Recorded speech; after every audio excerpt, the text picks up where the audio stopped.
Hi, welcome back. അങ്ങനെ റമദാൻ തുടങ്ങിയതിന് ശേഷം നമ്മുടെ ചാനലിൽ ഒരു ഫസ്റ്റ് വീഡിയോ ആണ്. ഇതൊരു day in my life video ആണ്.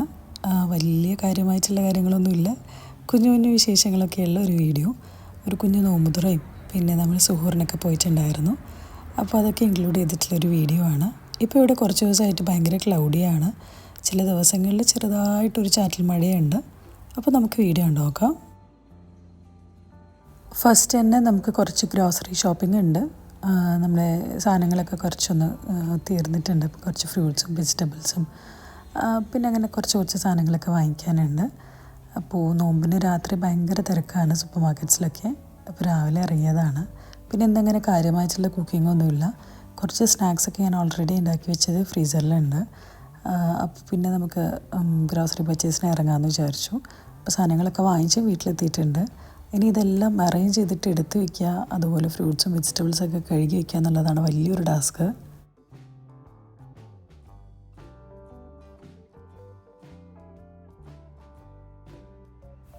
അതൊക്കെ കഴിഞ്ഞ് പതുക്കെ ഒന്ന് ബാൽക്കണിയിലോട്ട് ഇറങ്ങി ചെടിക്കൊക്കെ ഒന്ന് കുറച്ച് വെള്ളം ഒഴിച്ച് കൊടുക്കാനുണ്ടായിരുന്നു.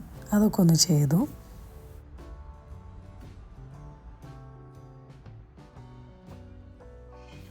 ക്ലൗഡി ആയതുകൊണ്ട് തന്നെ സൺലൈറ്റൊക്കെ ഭയങ്കര കുറവാണ്. എനിക്ക് പകലിങ്ങനെ ലൈറ്റ് ഇട്ടിട്ട് കുക്ക് ചെയ്യുന്നത് തീരെ ഇഷ്ടമല്ല. അതുകൊണ്ടാണ് ഇങ്ങനെ ഒരു ഡിം ലൈറ്റ്സ് ഉണ്ട്. നമുക്കിനി കുറച്ച് വാഷ് ചെയ്യാനുണ്ട്. അപ്പോൾ ക്ലോത്ത്സൊക്കെ ഒന്ന് വാഷ് ചെയ്യാൻ വേണ്ടിയിട്ടിടണം.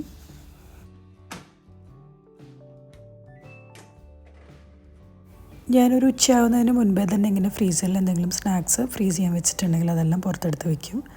പിന്നെ കുറച്ച് ഉന്നക്കായ ഉണ്ട്, പിന്നെ അതുപോലെ കുറച്ച് കട്ട്ലേറ്റും ഉണ്ട്. ഇത് രണ്ടും നമുക്ക് പുറത്തെടുത്ത് വയ്ക്കാം.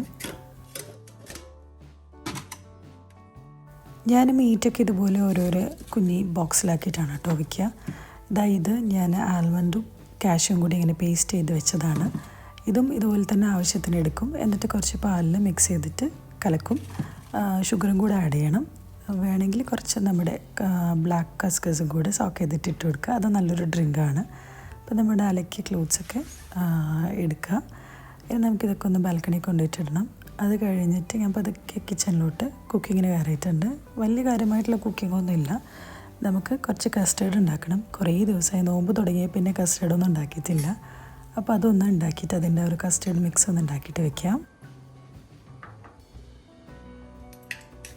നമുക്ക് ആ പാലിൻ്റെ ഒരു മിക്സറിലോട്ട് കുറച്ച് പഞ്ചസാര ചേർത്ത് കൊടുക്കാം. അപ്പോൾ ഞാൻ പകുതി പഞ്ചസാരയും പകുതി ബാക്കി കണ്ടൻസ്ഡ് മിൽക്കുമാണ് ചേർത്ത് കൊടുക്കുന്നത്. എന്നിട്ട് നന്നായിട്ടൊന്ന് ഇളക്കി നമുക്ക് പാലൊന്ന് ചൂടായിട്ട് വരുന്നത് വരെ വെയിറ്റ് ചെയ്യാം. പണ്ടൊക്കെ ഇടയ്ക്കിടയ്ക്ക് ഉണ്ടാക്കുന്നൊരു സാധനമായിരുന്നു ഈ ഒരു കസ്റ്റേർഡ്, ഫ്രൂട്ട് കസ്റ്റേർഡ്.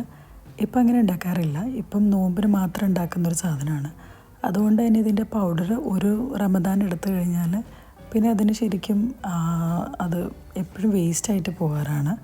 ഇത്തവണ അത് എക്സ്പയറി ഡേറ്റ് കഴിഞ്ഞു പോവും. ഇത്തവണ അങ്ങനെ ഉണ്ടാകാതെ ഇടയ്ക്ക് ഇത് ഉണ്ടാക്കിയിട്ട് ഫുള്ളായിട്ട് തീർക്കണം എന്ന് വിചാരിക്കുന്നുണ്ട്. പാല് ചൂടായിട്ട് വന്നപ്പോൾ ഞാൻ കസ്റ്റേർഡ് പൗഡർ മിക്സ് ചെയ്തിട്ട് പാലിലോട്ട് ചേർത്ത് കൊടുക്കുന്നുണ്ട്. ഇത് ചേർക്കുമ്പോൾ എപ്പോഴും ശ്രദ്ധിക്കേണ്ടത് കൈ എടുക്കാതെ ഇങ്ങനെ ഇളക്കിക്കൊണ്ട് ചേർക്കണം. പാല് ചിലപ്പോൾ വേഗം തന്നെ അടുക്കി പിടിക്കാൻ വേണ്ടി ചാൻസ് ഉണ്ട്. എന്നിട്ട് ലാസ്റ്റാണ് ഞാൻ ഈ ഒരു കണ്ടൻസ്ഡ് മിൽക്ക് കൂടെ ചേർത്ത് കൊടുക്കുന്നത്.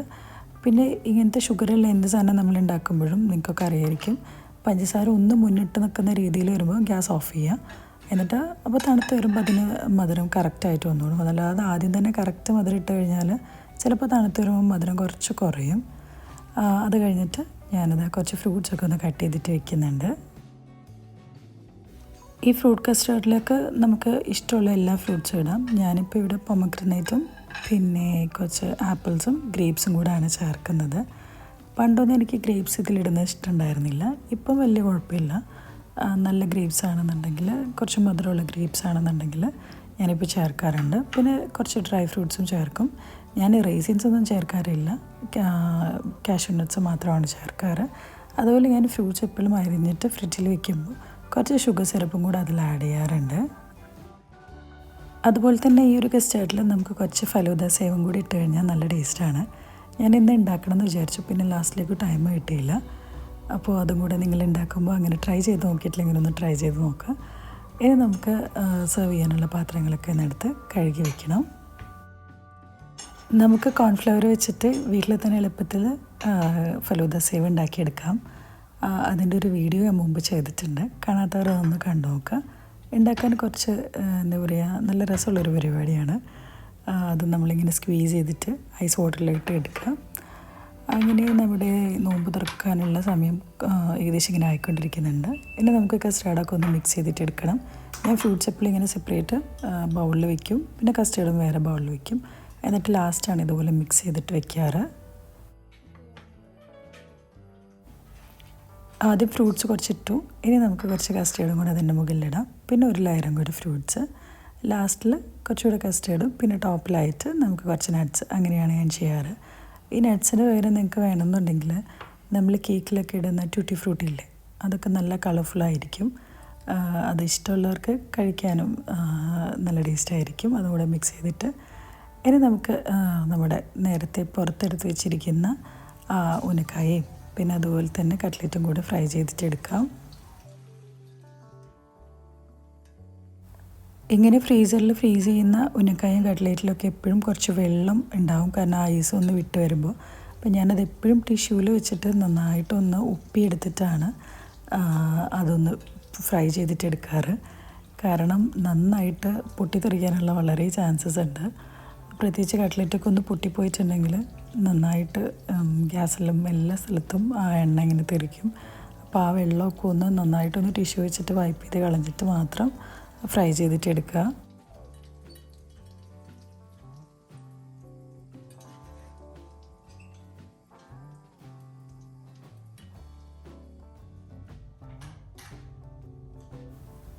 അങ്ങനെ നമ്മുടെ കുക്കിംഗ് എല്ലാം കഴിഞ്ഞു. നമുക്ക് നോമ്പ് തുറക്കാനുള്ള സമയം ഏകദേശം ഇങ്ങനെ ആയിക്കൊണ്ടിരിക്കുന്നു. അപ്പോൾ ഇതാ ഞാൻ ബാൽക്കണിയിൽ കുറച്ച് ലൈറ്റ്സ് വെച്ചിട്ടുണ്ട്. അപ്പോൾ അതൊക്കെ ഒന്ന് നമുക്ക് ജസ്റ്റ് ഒന്ന് ഓണാക്കാം. നമ്മുടെ കുഞ്ഞ് ഇഫ്താർ ടേബിൾ ഇവിടെ റെഡി ആയിട്ടുണ്ട്. ഈ ഒരു റമദാൻ തുടങ്ങിയ പിന്നെ തന്നെ എനിക്കങ്ങനെ വാട്ടർമെലൺ നല്ലതൊന്നും കിട്ടിയിട്ടില്ല. അത് കാണാഞ്ഞാൽ ടേബിളിൽ ഒരു നോമ്പ് തുറക്കുന്നൊരു ഫീൽ ഉണ്ടാവില്ല. വാട്ടർമെലൺ ആണ് നോമ്പ് തുറയുടെ ഫ്രൂട്ട്സിൽ ഏറ്റവും ഇമ്പോർട്ടൻ്റ് എന്ന് എനിക്ക് പലപ്പോഴും തോന്നിയിട്ടുണ്ട്. അപ്പോൾ നമ്മൾ ഇഫ്താറൊക്കെ കഴിഞ്ഞു, പ്രെയറൊക്കെ കഴിഞ്ഞു. അത് കഴിഞ്ഞതിന് ശേഷം നമ്മളൊന്ന് സലോണിലേക്ക് പോവാണ്. ഇയാൾക്ക് നാളെ ഗ്രാജുവേഷനാണ് സ്കൂളിൽ. അപ്പോൾ അതിന് വേണ്ടിയിട്ടൊരു ഗെറ്റ് റെഡിയാണ്. ഒന്ന് ഹെയർ കട്ട് ചെയ്യണം. അപ്പോൾ ഇപ്പോൾ സലോണൊക്കെ രാത്രി 12 മണി വരെ ഉണ്ട്. അപ്പോൾ നമ്മൾ പോയി സലോണിൽ പോയി ഒന്ന് ഹെയർ കട്ട് ചെയ്യാണ്.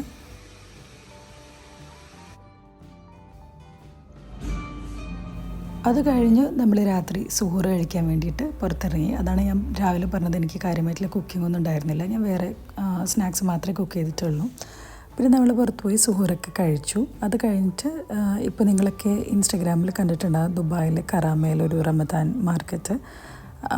സംഭവം റമദാൻ മാർക്കറ്റ് എന്നാണ് പേരെങ്കിലും അവിടെ എന്താ പറയുക, കുറേ ഭയങ്കര തിരക്കും ബഹളമൊക്കെ ആയിരുന്നു. അപ്പോൾ നമ്മളതിൻ്റെ സ്റ്റാർട്ടിങ് ഡേ ആണ് പോയത്. അതൊരു വർക്കിംഗ് ഡേ ആയിരുന്നു. അതുകൊണ്ട് തന്നെ വലിയ ബഹളമൊന്നും ഉണ്ടായില്ല. അപ്പോൾ അതാ നമ്മുടെ നാട്ടിലെ ഐസർദിയും അതൊക്കെ വാങ്ങിക്കഴിച്ചു. എന്നിട്ട് തിരിച്ച് വീട്ടിലോട്ട് വന്നു. അപ്പോൾ ഇതൊക്കെയായിരുന്നു നമ്മുടെ ഒരു Ramadan day in my life video എല്ലാവർക്കും ഇഷ്ടമായെന്ന് വിചാരിക്കുന്നു. നിങ്ങളുടെ ഫീഡ്ബാക്സൊക്കെ കമൻറ്റ് ബോക്സിലൂടെ അറിയിക്കുക. അപ്പോൾ ഇൻഷാ അല്ലാഹ് പുതിയൊരു വീഡിയോ ആയിട്ട് വരുന്നത് വരേക്കും ബൈ.